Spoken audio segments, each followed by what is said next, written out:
Hi, and welcome to the Sanctuary Studios video tutorial series.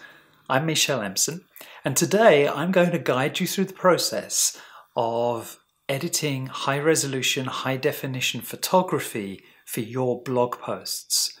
We're going to go through the process of resizing the images and compressing them so that they're a very small file size, which is ideal for blog posts, for social media sharing, and most importantly, for quick downloading on mobile devices. So let's take a look. So in this session, what we're going to do is I'm going to guide you through the steps of creating great photography for your blog posts. Now, this is a very common mistake with most non-technical bloggers, is uploading huge files to their blog, which ultimately brings their site to a grinding halt, consumes disk space you really don't need to, and overall has a negative effect on your site. So what I've done is I've gone ahead to my favorite stock photography site called unsplash.com. Check it out. Free, royalty-free photography, fantastic photography. So I've downloaded this image. And if we take a look at this image, certainly in the stats over here, we can see that it's huge. It's over 4,000 pixels by 2,800 pixels, so it's enormous. And it's also 1.5 megabytes. And that 1.5 megabytes will take forever to download onto a mobile device, for example. So what we're going to do is we're going to take this image, and in a few simple steps, we're going to create an image ready to upload to your blog. Now, I happen to be working in Mac, so I'm going to be using Mac applications and so on. You can do this in Windows. There are going to be some different tools that you're going to have to use, and I may, if I get a chance, do a Windows-based tutorial as well. So the first thing I'm going to do is I'm going to duplicate this, because I always like to keep the original image. So I'm just going to duplicate this. It comes up with copy as a default name, but what I'm going to do is I'm going to go ahead and change this into something descriptive. So woman holding iPhone over MacBook. There we go. So you can see here that it's still exactly the same size and what have you. So now what we need to do is we need to make some modifications to this.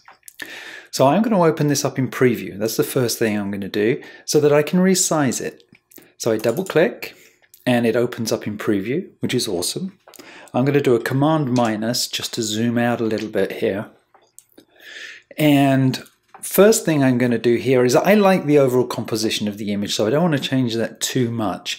But I do need to change its size, and I do need to change its aspect ratio.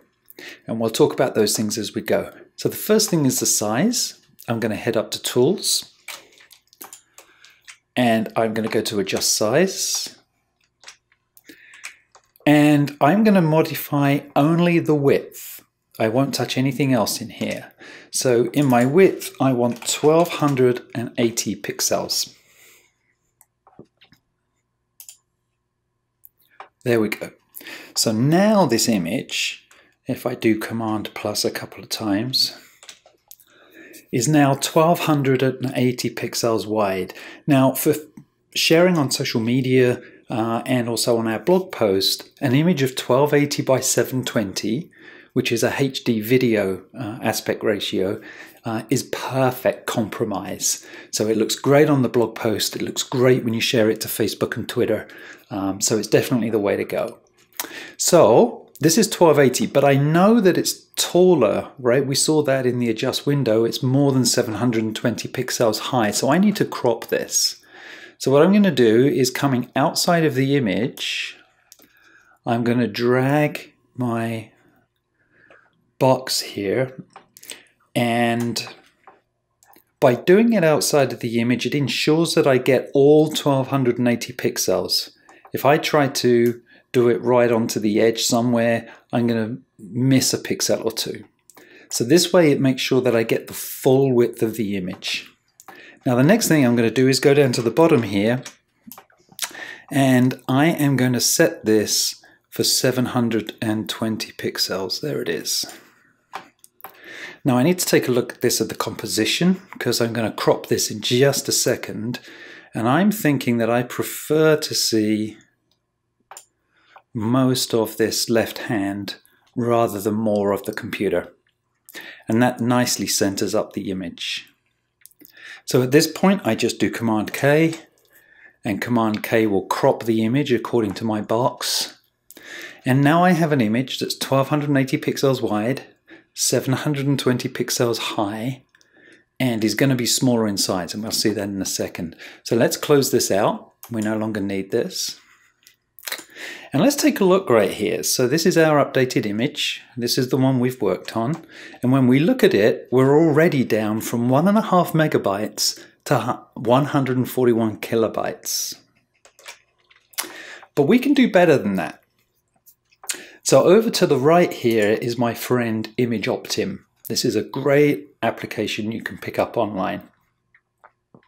Now, one of the key things that we want to look at here is at the bottom.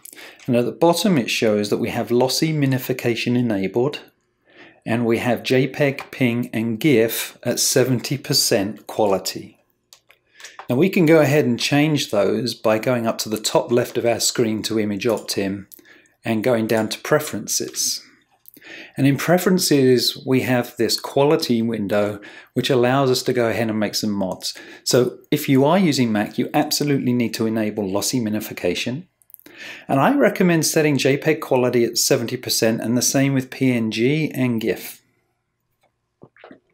So once we've done that, we do that once and we forget, right? We don't need to do that after that. Beyond that, we now just take our image that we edited. Remember, it's at 141 kilobytes, and we drag and drop it onto Image Optim.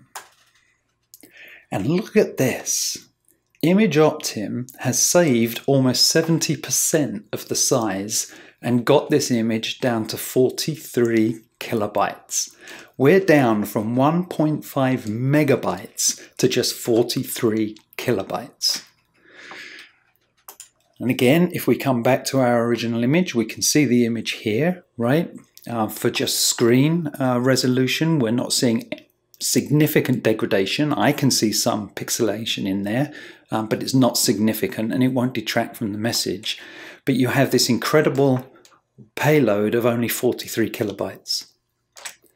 So this image is now ready to be attached to your blog post, and that will be a subject of a separate video so that I can guide you through how to do that and to maximize and leverage the benefits of SEO for images. But for now, we're all done. We have an image ready to go.